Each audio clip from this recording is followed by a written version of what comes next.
Dobrý večer, vítám vás u posledních událostí roku.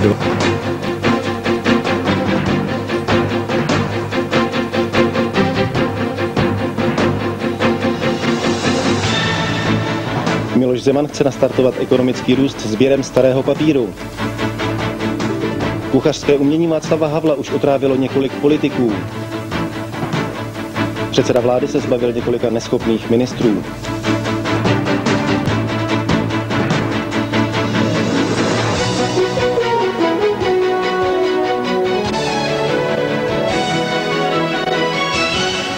Dobrý večer, také poslední den roku pro vás máme nejčerstvější informace.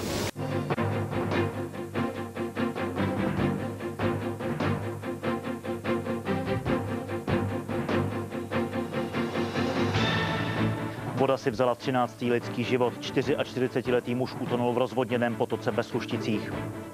Voda zaplavila Terezín, ušetřen nebyl ani terezínský památník. 58 milionů eur. Tuto okamžitou pomoc přislíbil České republice předseda Evropské komise Romano Prodi.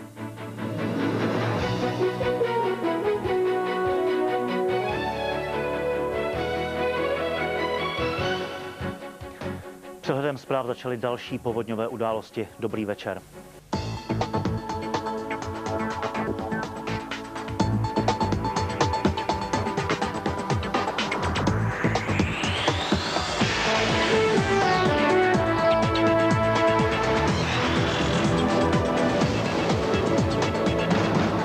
Oslavy příchodu nového roku provázelo veselí i tragédie. O demokratickém vývoji země a pozici svého nástupce mluvil Václav Havel ve svém posledním novoročním projevu v úřadu prezidenta. V roce 2003 se zvýší platy a důchody, podle ekonomů poroste ale i nezaměstnanost.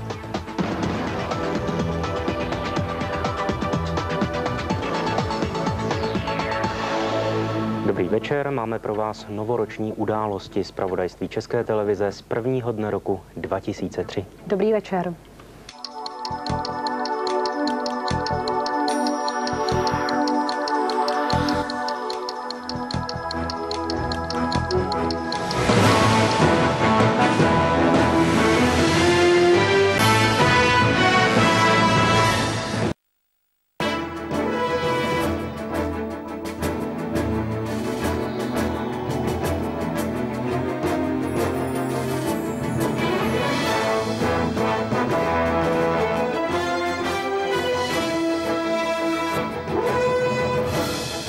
Čtvrtý den ničivých požárů v Řecku. Obětí je už 63. Pomoc nabídla desítka států, včetně Česka.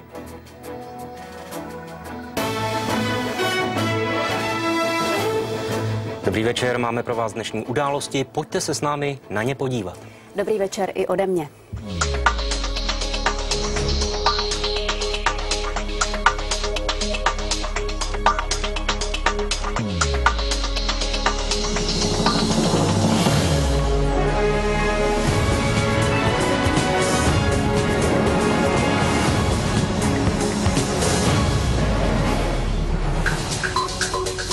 Ani dnes nepřesvědčil stranu zelených. Jejím favoritem na prezidenta zůstává Jan Švejnar.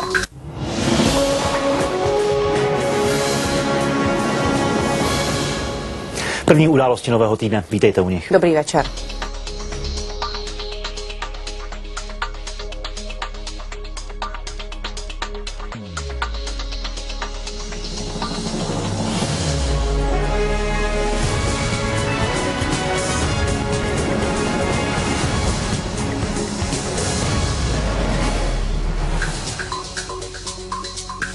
Papežovo slovo městu a světu. Poselství z Říma zmiňuje i ty, kteří žijí v neklidných oblastech a s obavou z budoucnosti.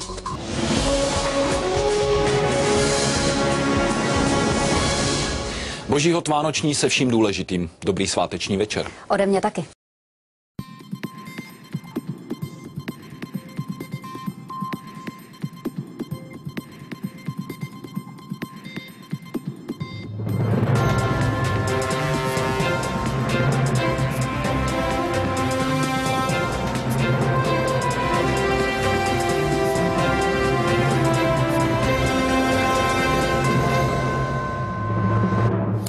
Odvolání nejvyšší státní zástupkyně Renaty Vesecké. Ve vládě byly pro všechny strany trojkoalice.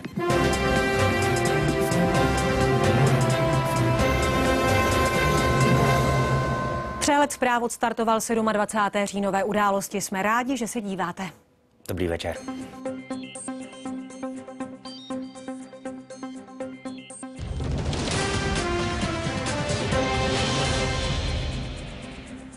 Dobrý večer. Události začnou za 3 minuty a přinesou třeba zprávu, že v létě se bude z ciziny do Česka.